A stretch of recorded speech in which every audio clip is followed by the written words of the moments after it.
ស្រីអ្នកនរគ្នាចឹងថ្ងៃនេះគឺខ្ញុំមកបង្ហាញអ្នកនរគ្នាអំពីការធ្វើ banner ដាក់នៅលើ YouTube ឲ្យមើលទៅមានភាពតាក់ទាញអូខេអញ្ចឹងសម័យនេះឲ្យគេអត់អង្គុយទៅ design មួយទេគឺគេប្រើជាមួយនឹង AI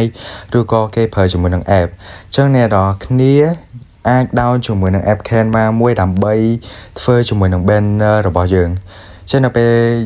យើង down ហើយទៅយើងអាចចុចចូលហើយកន្លែងនេះកន្លែងស្វែងរកហ្នឹងគឺយើងអាចវាយថា YouTube banner អូខេចឹងនៅពេលដែលយើងវាយ YouTube banner មកគឺវាចេញមកស្អាតខ្លាំងមែនតើចឹងអ្នកនរគ្នាពេញចិត្តមួយណាអ្នកនរគ្នាអាច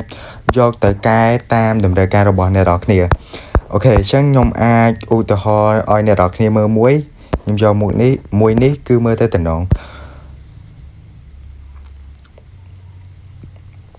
អូខេអញ្ចឹងនៅពេលដែលយើងចូលមកដល់អញ្ចេះគឺគេ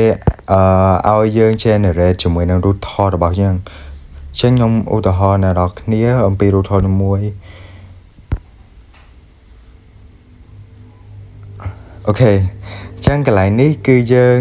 អាចវាយជាមួយនឹងឈ្មោះរបស់យើងក៏បានដែរយើងឥឡូវខ្ញុំដាក់ content kh ហើយកន្លែងនេះយើងអាចវាយជាមួយនឹង website យើងតាមហ្នឹងទៅខ្ញុំដាក់cambodia.com អូខេអញ្ចឹងអ្នកនរគ្នាអាច design ទៅតាមអ្នកទាំងអស់គ្នាចូលចិត្តនៅពេលដែលយើង design ហើយយើងអាច down វាទៅ